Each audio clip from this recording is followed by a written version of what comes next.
Pemirsa, Presiden Joko Widodo resmi mengumumkan perpanjangan PPKM level 4 hingga 9 Agustus 2021. Menko Marves Luhut Binsar Panjaitan menyampaikan ada beberapa daerah membutuhkan perhatian khusus karena jumlah kasus terkonfirmasi COVID-19 masih tinggi, positivity rate dan juga jumlah kematian warganya. Wilayah tersebut seperti Bali, Malang Raya, DIY, dan Solo Raya. Kebijakan itu mendapat tanggapan ahli virologi FKH Universitas Udayana.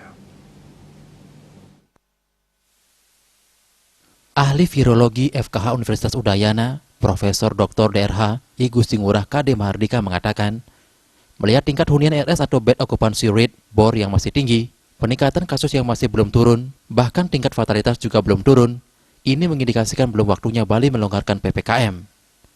Secara nasional fatalitas atau angka kematian memang sudah turun, bahkan jumlah kasus juga perlahan turun. Terjadinya penurunan angka kasus secara nasional itu, kata Mahardika, mengindikasikan bahwa PPKM selama ini sudah sangat efektif. Kalau ada yang menyebutkan bahwa PPKM ini tidak efektif, itu salah besar. Menurutnya kalau tidak ada PPKM, tentu angka kasus akan membludak dan angka fatalitas juga semakin tinggi. Efek PPKM bisa dilihat 2 minggu setelah pelaksanaan. Memang sudah terjadi penurunan kasus yang cukup stabil, namun harus dilihat apakah terus seperti ini. Sementara itu di Bali, vaksinasi untuk mencapai kekebalan kelompok sudah mencapai 3 juta orang untuk dosis 1, dan untuk dosis 2 sudah mencapai 800.000 orang.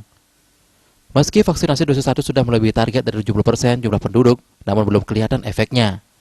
Sementara itu peningkatan kasus COVID-19 saat ini karena masuknya varian Delta.